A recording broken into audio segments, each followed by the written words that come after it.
Et donc, alors, avec cette méthode que tu as mis en place, l'ADES, c'est vraiment simplifié au maximum, vraiment les morceaux. Hein. Demain, les gens qui vont découvrir ton ouvrage, alors, oui, donc, oui, vraiment, oui, voilà, c'est que avec quelques notions pour voir. Ah oui, oui, tout à fait.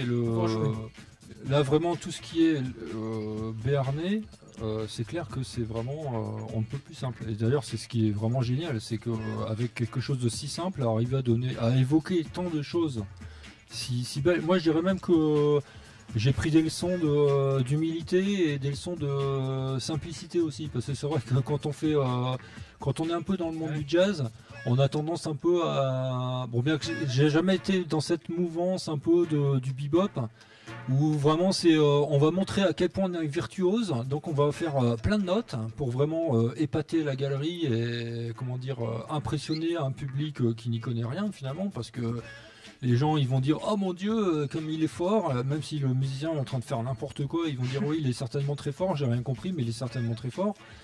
Et en fait dans le jazz c'est quoi? C'est de la musique comme toutes les musiques, hein, sauf que c'est improvisé, puis qu'il y a un certain rythme un peu en contrepoint, etc. Mais de toute façon quand on est en train de produire la mélodie, si on a une mélodie, si on fait des notes qui ne racontent rien, qui n'évoquent rien, qui ne racontent pas d'histoire, c'est insipide et volubile. Et moi je pense que la musique béarnaise c'est une grande leçon justement de poésie et de simplicité, parce que justement on va pouvoir avec des choses vraiment très dépouillées arriver à donner un maximum de sentiments, d'évocation, de paysages, de couleurs.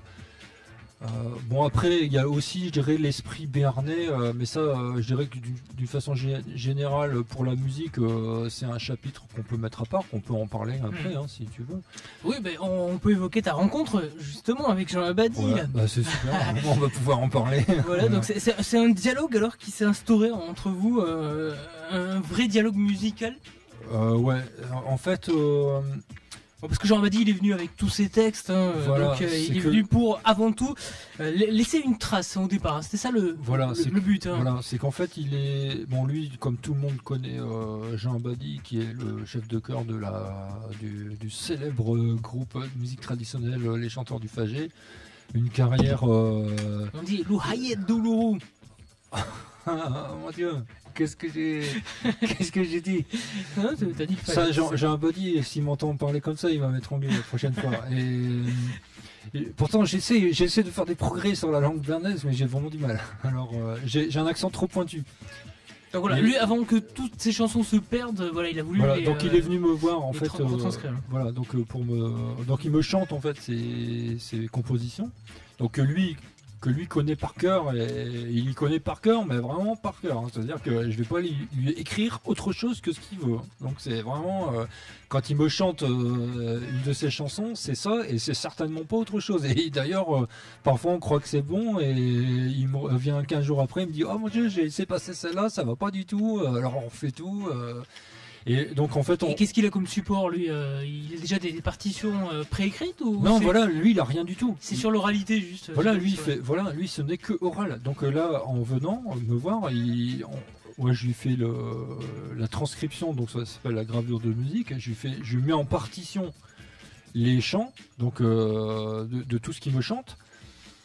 Et après, après on écrit les textes en dessous pour que les notes correspondent, pour que les gens qui veulent chanter ces chansons en béarnais puissent avoir vraiment une indication très précise, puisque là on met chaque syllabe en dessous de la note, etc. Enfin comme tous les partitions de chant.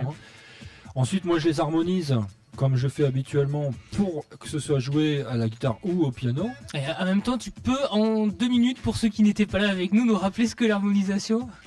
Alors voilà, l'harmonisation c'est quand on met des accords... 2 mots hein.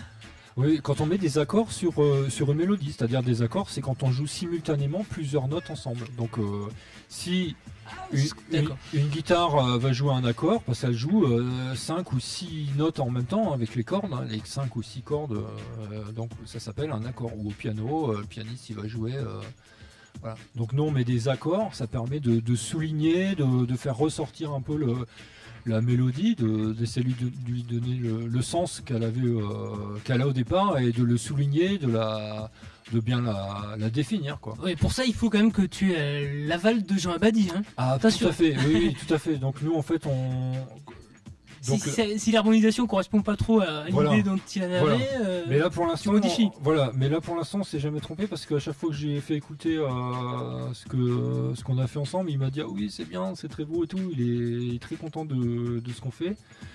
Mais de toute façon, c'est un peu normal parce que vu qu'on fait le chant ensemble et puis que bon là, ça fait quand même, ça fait 250 partitions de musique béarnaise qu'on a arrangées. Donc là, je commence à avoir l'habitude maintenant, à avoir un peu le style. Et donc je vois un peu comment ça sonne à chaque fois, les accords, la façon de faire, d'harmoniser, ça se retrouve un peu dans l'esprit. Donc là pour l'instant c'est bon. Tiens, on va écouter d'ailleurs un titre. Alors c'est La Voix du Vallon de Jean Abadie. Ouais.